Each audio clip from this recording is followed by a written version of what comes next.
اہل فضل کی کبھی بھی، بڑے لوگوں کی کبھی بھی بے ادبی نہ کریں۔ لوگوں نے اپنے من کی خواہشات کے لیے بڑے لوگوں کی بے ادبیاں شروع کی۔ یاد رکھنا، جو قوم اپنے بڑوں کی، اپنے اسلاف کی بے ادب ہو جاتی ہے، اس کی تاریخ مسخ کر دی جاتی ہے۔ لوگوں کی زبانیں کھل گئی ہیں اولیاء اللہ کے بارے میں، لوگوں کی زبانیں کھل گئی ہیں ائمہ مجتہدین کے بارے میں، لوگوں کی زبانیں کھلی تو ذرا سی اوقات نہیں آدمی کی اور وہ حضور کے صحابہ پہ بات کرتا ہے۔ جب آپ احترام کرتے ہیں نا، یعنی ایک بندہ دیتا ہے مسجد میں چندہ اور ساتھ وہ خطیب صاحب کو کہتا ہے کہ اگلا جمعہ اس موضوع پہ پڑھانا، حالانکہ ان پڑھ بندہ ہے، مشورہ دیتا ہے کہ جناب فلانی فلانی تقریر بھی کیا کریں، اس سے نقصان کیا ہوتا ہے؟ محسوس ہوتا ہے کہ یہ نا اس کو ادب نہیں آتا، اس نے قدر نہیں جانی، لیکن لاکھوں خرچ کرتا ہے اور جب بات کرتا ہے تو اس کے دھلے ہوئے جملے ہوتے ہیں، اس کو لہجے کا وضو نصیب ہوتا ہے۔ وہ آگے کہتا ہے جناب اگر آپ مناسب سمجھیں تو ایک چھوٹی سی گزارش میری بھی مان لیں، تو آپ یقین کریں کہ وہ جس کو وہ کہہ رہا ہوتا ہے نا، وہ بات بھی مان لیتا ہے اور دعا بھی دیا کرتا ہے۔ اہل فضل کی کبھی بھی، بڑے لوگوں کی کبھی بھی بے ادبی نہ کریں۔ لوگوں نے اپنے من کی خواہشات کے لیے بڑے لوگوں کی بے ادبیاں شروع کی۔ یاد رکھنا، جو قوم اپنے بڑوں کی، اپنے اسلاف کی بے ادب ہو جاتی ہے، اس کی تاریخ مسخ کر دی جاتی ہے۔ کبھی بھی بے ادب نہ ہو۔ میرے نبی پاک علیہ السلام نے 2 جملے کہہ کے اس مضمون کو سمیٹ دیا، فرمایا جو چھوٹے پہ شفقت نہ کرے، بڑے کی عزت نہ کرے، ہم میں سے ہے ہی نہیں۔ اپنے بڑوں کا اکرام کریں، اپنے بڑوں کا، اپنے اساتذہ کا، مشائخ کا، امت کے بڑوں کا۔ لوگوں کی زبانیں کھل گئی ہیں اولیاء اللہ کے بارے میں، لوگوں کی زبانیں کھل گئی ہیں ائمہ مجتہدین کے بارے میں، لوگوں کی زبانیں کھلی تو ذرا سی اوقات نہیں آدمی کی اور وہ حضور کے صحابہ پہ بات کرتا ہے۔ تو دیکھ تو صحیح اپنی حیثیت کا تو تعین کر، یہ تو وہ لوگ ہیں جنہیں چہرہ وضحیٰ دیکھ کر حضور کی نظر کرم نصیب ہوئی ہے، تو ان کے بارے میں بات کر رہا ہے۔ حضور کا ہر صحابی، دیکھو میں کیا کہہ رہا ہوں، اور آپ کبھی میرے جملوں پر غور کریں اور آپ میری باڈی لینگویج دیکھیں تو میں طاقت ایمان سے کہہ رہا ہوں، انشراح صدر سے کہہ رہا ہوں کہ مدینے والے کے ہر صحابی کا یہ مقام ہے کہ وہ آسمان ہدایت کے ستارے ہیں۔ اس لیے کبھی بھی ادھر ادھر کی کسی گمراہی کا شکار نہ ہونا۔ یہ لوگ تو اپنی چھوٹی سی دکانداری چلانے کے لیے امت کا سارا پیچھے کردار مشکوک کرنا چاہتے ہیں، اور یاد رکھنا صحیح العقیدہ ہونا چاہیے، بس صحیح العقیدہ ہونا چاہیے۔ اگر وہ صحیح العقیدہ ہو تو پتہ میرے امام نے کیا کہا ہے، بڑوں کو نہیں، فرمایا تیری نسل پاک میں ہے بچہ بچہ نور کا، ایک ایک بچہ تیری نسل پاک میں ہے بچہ بچہ نور کا، اور تو ہے عین نور، تیرا سب گھرانہ ہی نور کا۔ انہوں نے کہا تو بچے بچے کا احترام کریں گے، چھوٹے چھوٹوں کا ادب کریں گے، کیوں؟ اس لیے کہ حضور کی اولاد پاک ہے۔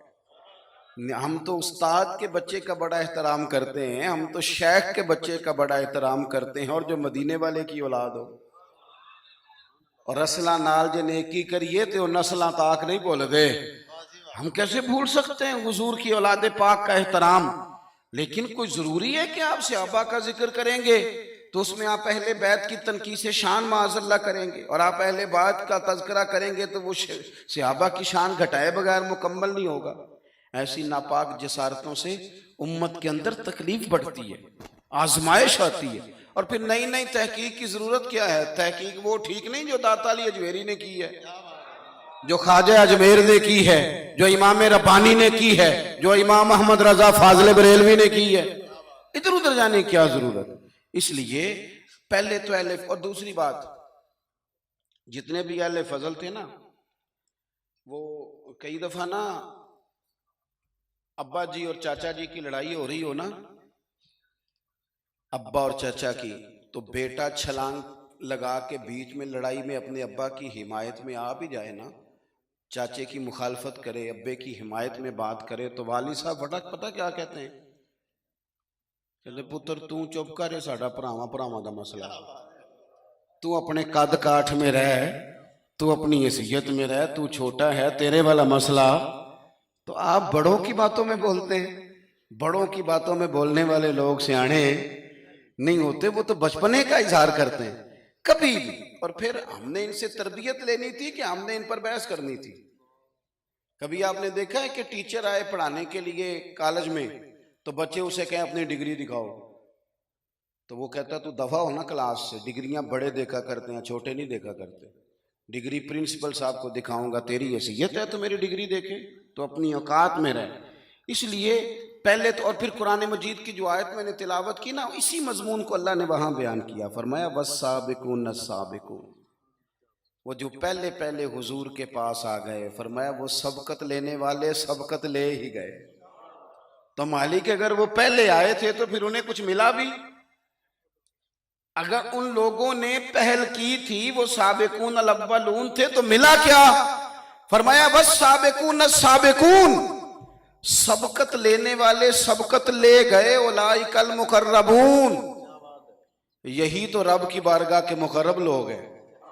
یہ پہلے آئے ہی اس لیے تھے کہ انہیں قربت دی جانی تھی، یہ مقربین ہیں۔ کبھی حضرت علامہ اسماعیل حقی نے لکھا ہے، بڑی سونی بات، بڑی خوبصورت بات، آپ جب کسی کو عزت دے رہے ہوتے ہیں تو اس کا مطلب یہ ہوتا ہے کہ آپ کے پاس عزت ہے، اور جب آپ کسی کو عزت نہیں دیتے تو اس کا مطلب یہ ہوتا ہے کہ آپ کے اپنے پاس کوئی نہیں۔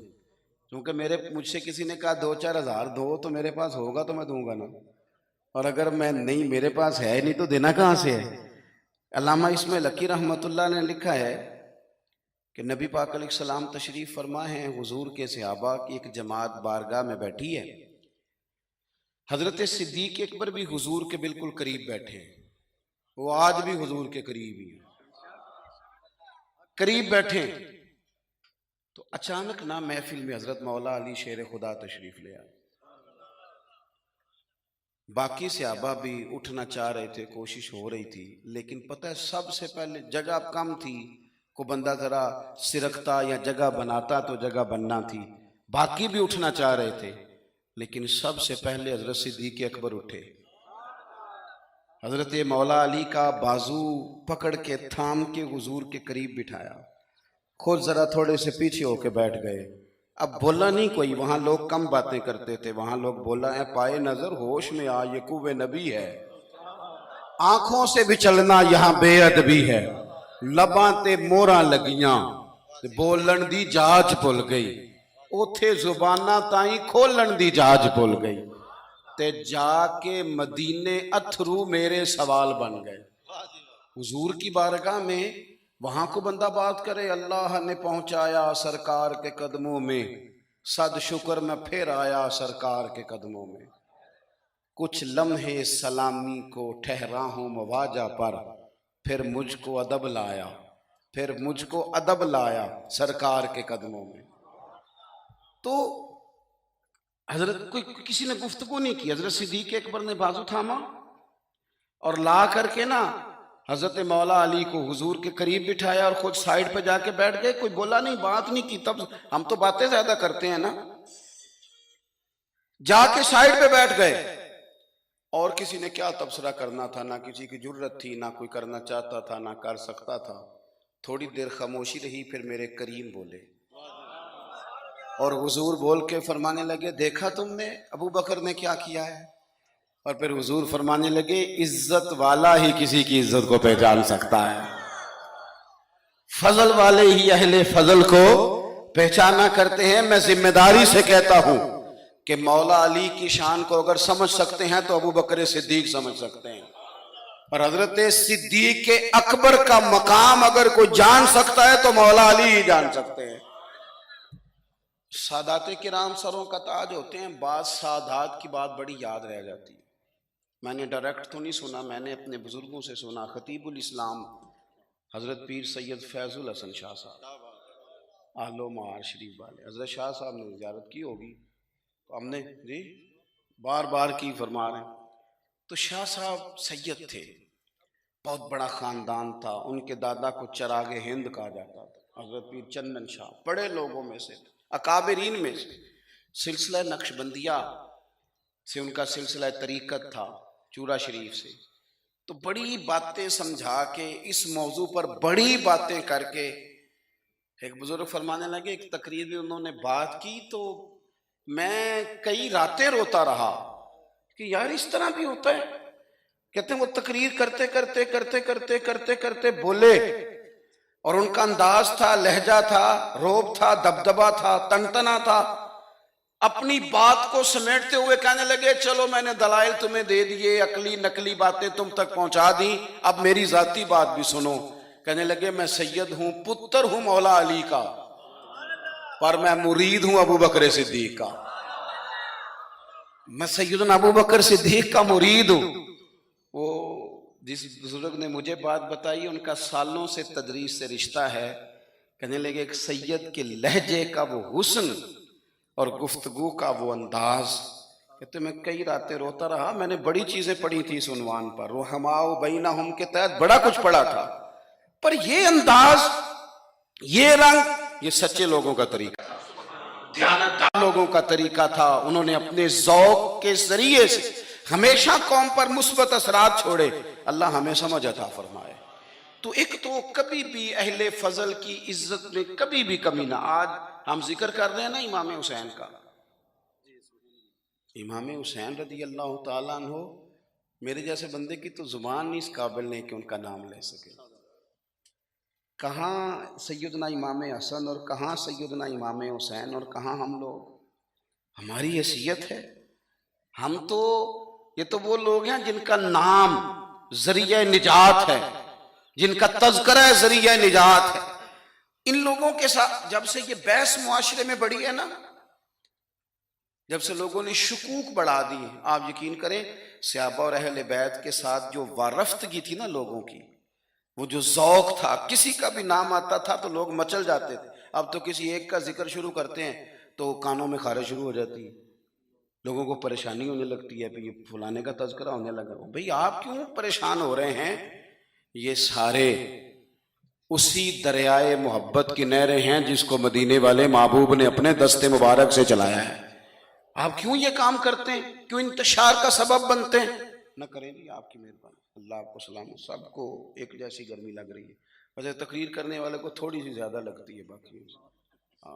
لیکن یہ کہ میں کیونکہ بہت سارے لوگ بیٹھے ہیں تو یہ مناسب نہیں لگتا مجھے بات کرنے دیں. اللہ آپ کو اس کا اجر دے اچھے ارادے اور اچھی نیت پر. آپ غور کریں جی میری بات پر. حضرت امام حسین رضی اللہ تعالیٰ یہ حضور کی اولاد پاک ہیں. پیروں کو نہ تھوڑی مٹی لگ گئی، عمر جوانی کی تھی، داڑھی مبارک ساری سیاہ تھی، کالی تھی. حضرت ابو ہریرہ ان سے سالوں بڑے تھے، امیر المومنین فی الحدیث. حضرت ابو ہریرہ نے دیکھا کہ امام حسین کے مقدس قدموں کو مٹی لگ گئی. کسی سے بھی کہا جا سکتا تھا ذرا امام صاحب کی توجہ کرانا، یہ ذرا مٹی اتار دینا، لیکن حضرت ابو ہریرہ جھٹ سے اٹھے، اپنی پگڑی کھولی، اس کا پلو لیا اور حضرت امام حسین کے پیروں سے مٹی صاف کرنی شروع کر دی. کیوں کہ اہل فضل ہی کسی کی فضیلت کو جان سکتا، عزت والا ہی کسی کو عزت دیتا ہے. جس کے پاس وقار ہو. او میرے سنگیو، لوگوں کی باتوں میں نہ آنا، یہ تمہیں الجھا دیں گے، یہ تمہیں تفریق میں ڈال دیں گے، یہ انتشار برپا کریں گے. یہ وہ حسین جماعت ہے جو حضور کے سامنے بیٹھا کرتی. ان سے پیار کرنا، ان سے محبت کرنا. آپ کبھی ترمذی کی ایک حدیث پڑھیں تو مر جانے کو جی کرتا ہے. حضور نے فرمایا تھا میرے صحابہ کے بارے میں اللہ سے ڈرنا، میرے بعد انہیں اپنی زبانوں کا نشانہ نہ بنانا. کاش کوئی ان جملوں کا درد سمجھ سکے. فرمایا رب سے ڈرنا، اور کریم فرمانے لگے جس نے ان سے محبت کی میری محبت کی وجہ سے محبت کی، اور جس نے ان سے عداوت رکھی میری وجہ سے رکھی. کبھی بھی کسی اور جو حضور کی اولاد ہے، صحابہ کرام نے ایک جگہ کچھ نذرانہ جمع کیا اور جمع کر کے کہا کہ حضور کی بارگاہ میں پیش کرنا ہے. اخراجات بہت زیادہ ہیں اور ظاہری وسائل اس ترتیب سے نہیں ہیں.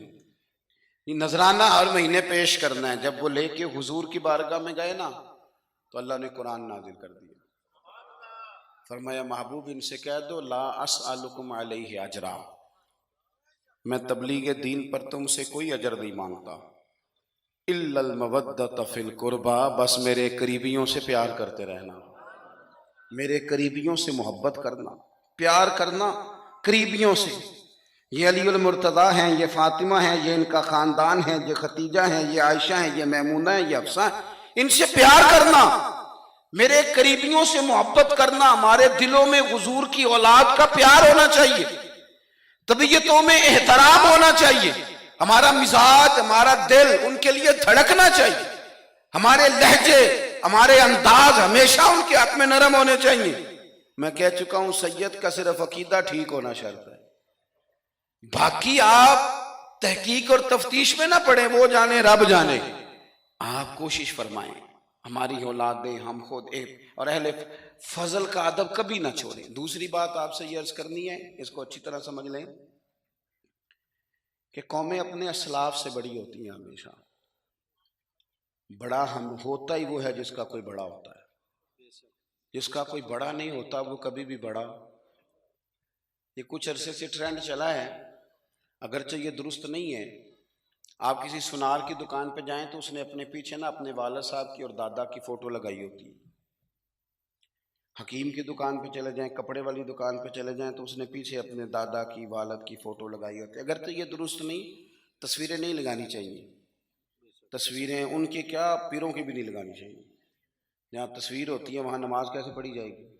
فرشتہ رحمت کا نہیں آئے گا۔ یہ تو اب ایک ضرورت بن گئی، تو اب ضرورت کیا، اب تو خیر نفسیاتی مسئلہ بن گیا ہمارا، یہ نفسیاتی مسئلہ ہے، یعنی سلام بعد میں فوٹو پہلے، یعنی سیانے سیانے لوگ، اور یہ ہمیں ایسے کھیل تماشے میں لگایا گیا ہے کہ میں ڈھیر سارے لوگوں پر غور کرتا ہوں، پھر ان کے لیے دعا کرتا ہوں کہ یا اللہ ان کی مدد فرما۔ یعنی اس طرح کی حالت ہے کہ وہ زندہ ہی موبائل کے اندر ہے، ہر چیز ہی۔ مجھ سے ایک دفعہ ایک صاحب نے پوچھا مولوی آج کل بڑے لڑ رہے ہیں، میں نے کہا وہ 4-5 ہے جن کو آپ موبائل پہ دیکھتے ہیں، آپ میرے ساتھ آئیں، میں آپ کو 20 اور سینکڑوں شیخ الحدیث بتاتا ہوں جو سکون سے بیٹھ کر رسول اللہ کا دین پڑھا رہے ہیں۔ تو آپ مسئلہ صرف یہ ہے کہ ہم نے کل زندگی وہ سمجھ لیا جو موبائل کے اندر ہے۔ بہرحال وہ تصویر لگائی ہوتی ہے سنار نے بھی اور حکیم نے بھی اور ڈاکٹر نے بھی اور بہت سارے لوگوں نے کہ جناب اب یہ جو تصویر لگاتے ہیں تو اس کے پیچھے پوری حکمت ہوتی ہے۔ آپ ان سے پوچھتے ہیں یہ فوٹو کیوں لگائی ہے، تو وہ کہتے ہیں ہم یہ بتانا چاہتے ہیں کہ یہ کام آج نہیں ہم نے شروع کیا، ہمارا شجرہ پرانا ہے، ہمارے باپ دادا سارے یہی کام کرتے تھے، ہمارا خاندانی ورثہ ہے۔ وہ ثابت یہ کرنا چاہتے ہیں کہ ہم پیچھے سے ہمارا ایک سلسلہ آ رہا ہے۔ ساری دنیا اپنے اکابرین کو، اسلاف کو، بڑوں کو ان کے زور پر بڑا ہونا چاہتی ہے۔ یہاں کچھ لوگ ایسے آئے ہیں جن کے نزدیک معاذ اللہ صحابہ ہی ٹھیک نہیں تھے، اہل بیت ہی ٹھیک نہیں تھے۔ آپ اپنی سند کیسے مضبوط کریں گے؟ اگر وہ اولین جو حضور کے سامنے بیٹھتے تھے وہی ٹھیک نہیں تھے تو پھر ان سے ہو کے جو دین آگے آیا اس کو تم کیسے ٹھیک مانو؟ ساری چیزوں کو مشکوک کرنا چاہتے ہیں۔ ہمارے بزرگوں نے، امام بخاری نے، امام مسلم نے محنت کر کے حدیثیں تلاش کی، اصول بیان کیے کہ یہ حدیث صحیح ہے، متواتر ہے، حسن ہے، ضعیف ہے، کیا ہے، اس کے اصول اور قاعدے بیان کیے۔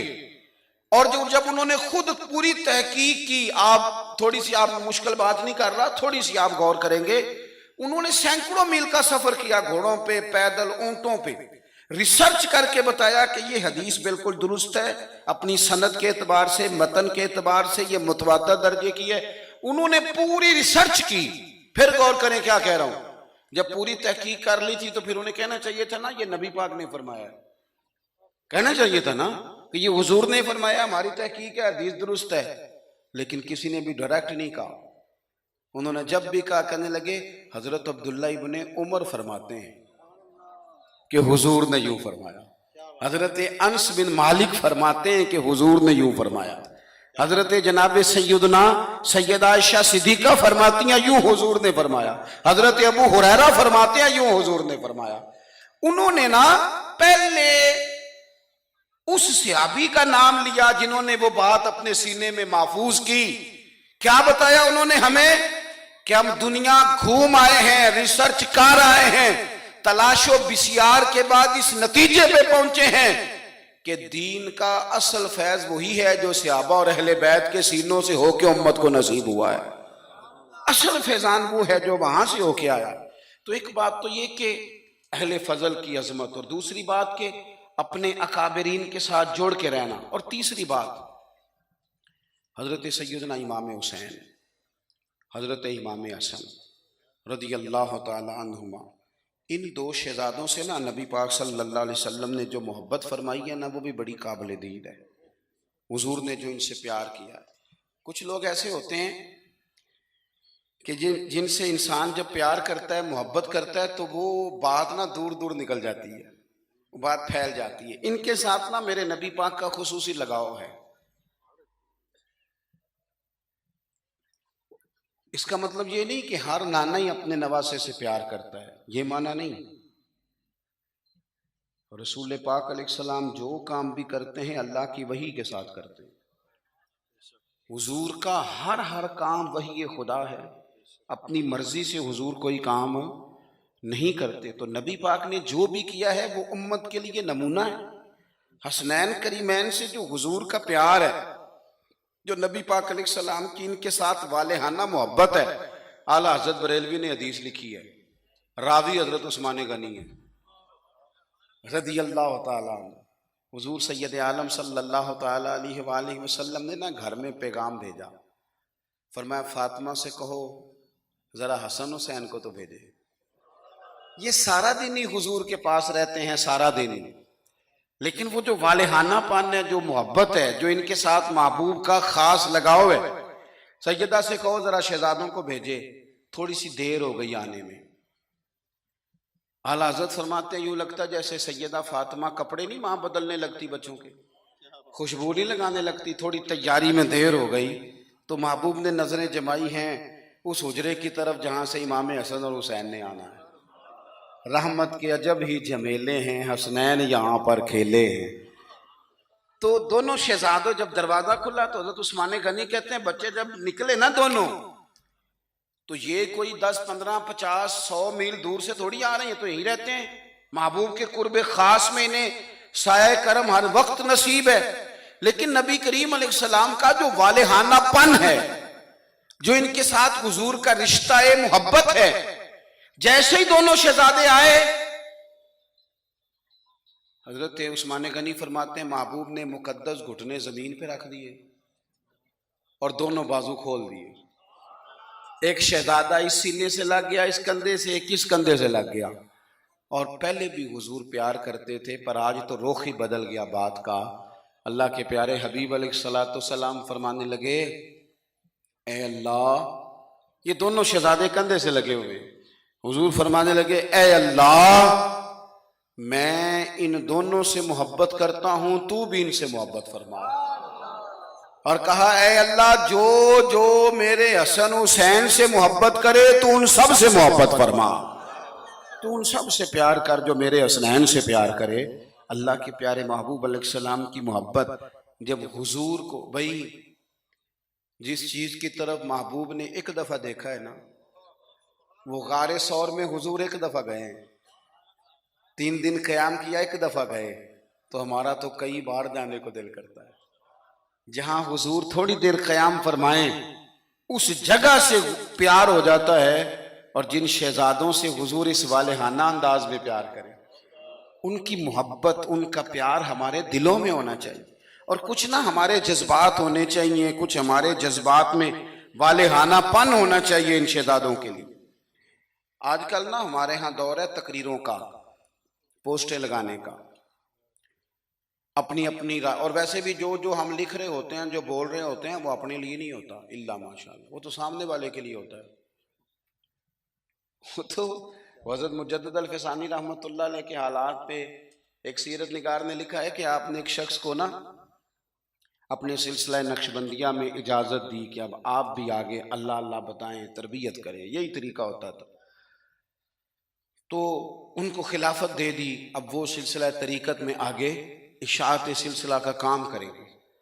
کچھ عرصے کے بعد وہ خلیفہ صاحب نے حضرت شیخ کو خط لکھا تو کہنے لگے حضور آپ نے فقیر کو اجازت دی تھی، اب میں تقریر بھی کرتا ہوں، تدریس بھی کرتا ہوں، تصنیف بھی کرتا ہوں۔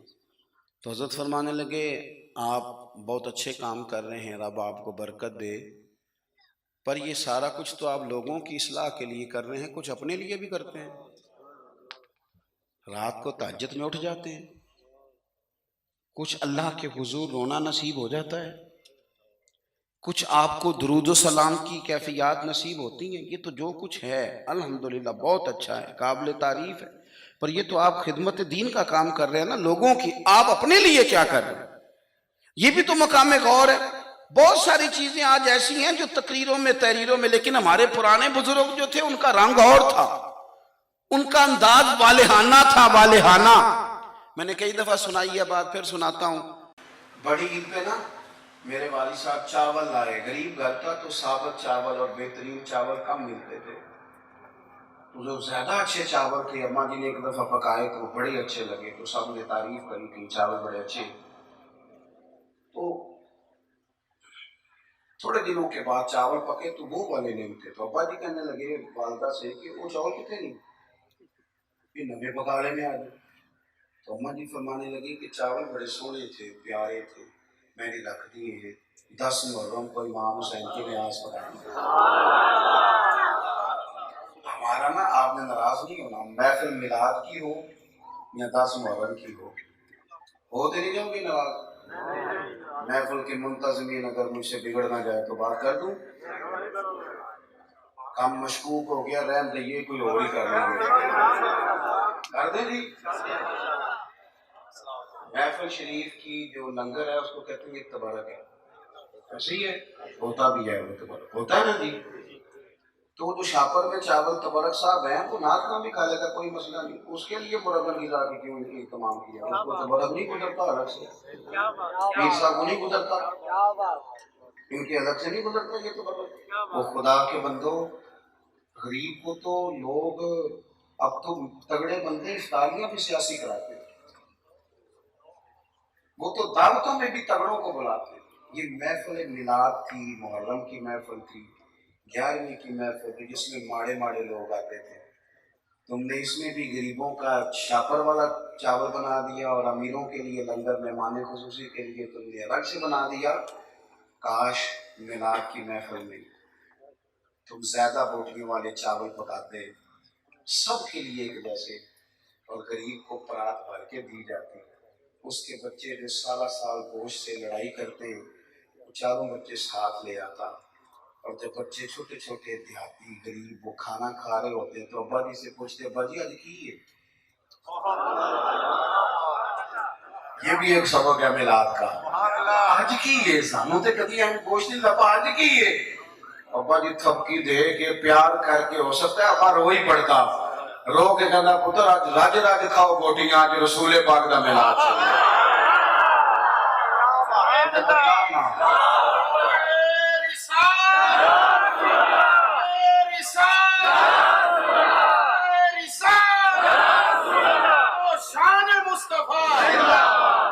دیکھو نا، میں آپ بڑا اہتمام کیا، اپنے آپ بڑے پیارے لوگ ہیں، پر میری ڈیوٹی لگائی ہے نا آج آپ نے سمجھانے کی۔ دیکھو بچے کے ولیمے پر جس ترتیب سے محنت کر کے ہم لنگر کا بندوبست کرتے ہیں، ڈھونڈ کے نائی، ڈھونڈ کے کسائی، ڈھونڈ کے، امام حسین کے نیاز پہ بھی اسی طرح ہی کرتے ہو، میلاد پہ بھی اسی طرح ہی کرتے ہو، یہی کام کرتے ہو۔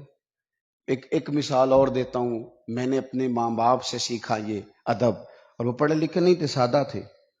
میری اماں جی مجھے کہتی محرم والے دن کہ جا مینو نا ٹوٹیاں لیا دے، میں کھیر ونڈنی ہے۔ ٹوٹیاں دا پتا جے؟ چلو شکر ہے تسی کافی بندے پینڈو نکل آئے ہو، ورنہ تو لوگ مانتے نہیں کیسی پینڈو ہاں۔ ٹوٹیاں لا دو، تو مینو ذرا سائیکل تے جانا پیندا سی 2-3 کلومیٹر، تو میں کہتا اماں جی میں پوچھیا استاداں نو، ختم پرات وچ بھی ہو جاتا ہے، آپ دلا لیں ہو جاتا ہے، پلیٹوں میں بھی مطلب کوئی مسئلہ نہیں۔ اماں جی کہندے تو نا اپنے مسئلے رکھ اپنے کول، میں نے ٹوٹیاں لے آ کے دے، تو وہ چلے جاتا۔ ایک دن میں تھوڑا سا نا تنگ ہو کے بھی گیا، یار حد ہو گئی ہے،